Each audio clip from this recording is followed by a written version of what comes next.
السلام عليكم ورحمة الله وبركاته. ازيكم يا بنات؟ عاملين ايه؟ يا رب تكونوا بخير وبأحسن حال.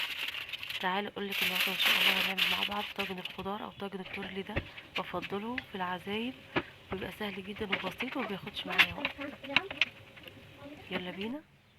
طاسة على النار، هنحط فيها معلقتين من السمنة، معلقة كبيرة من الزيت. هبدأ انزل بقطع اللحمة بتاعتي، اي تقطيع طبعا احنا نفضلها.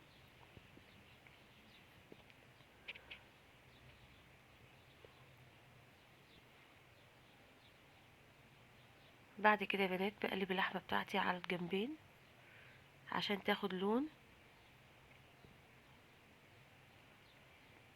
وبعد كده بغطيها عشان تنزل السوائل اللي فيها.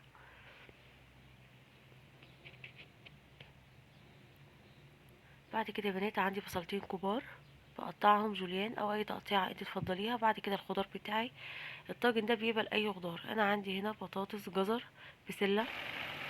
البسله دي انا مفرزاها. معلقتين من الصلصه، ممكن نحط كوسه،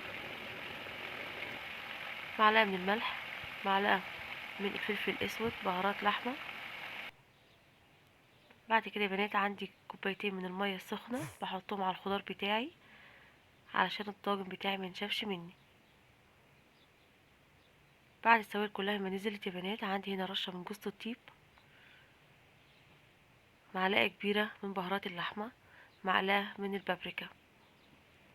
يفضل البابريكا يا بنات علشان بيدي للطاجن بتاعنا لون حلو قوي، وبعدين بيديها طعم. ده شكل الخضار بتاعي بعد ما انزل السوائل بتاعته كلها، حلو جدا.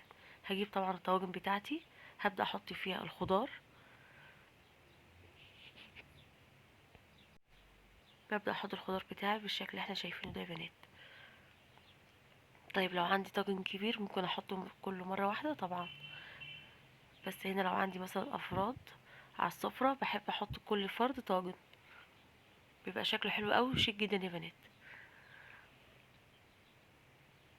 اهم حاجه يا بنات السوائل في قلب الطاجن علشان ما ينشفش مني في قلب الفرن. طيب خلي السوائل بتاعتي اتأثرت ميه مغليه يا بنات، وبزود بيها الطواجن بتاعتي. وبعد كده بجيب ورق فويل وبلف بيها الطواجن بتاعتنا دي.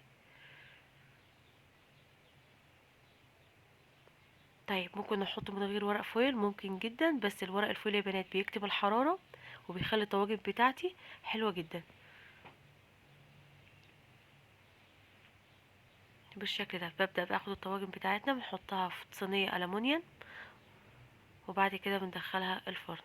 هنا باقي الخضار بتاعي حطيته في قالب بالشكل ده. يعني ممكن كمان نحط الخضار بتاعنا مرة واحدة في قالب بالشكل اللي احنا شايفينه ده كده. وبرضو نحط المية المغلية، اهم حاجة ما تنسوش المية دي يا بنات، بالشكل اللي احنا شايفينه ده. وبعد كده بندخلها فرن. الفرن بتاعنا اهم حاجة يكون ساخن، ما يكونش بارد، عشان الخضار بتاعي ما يفقدش السوائل بتاعته. ده كده شكل الطواجن بتاعتنا بعد ما طلعناها من الفرن، شكلها جميل جدا،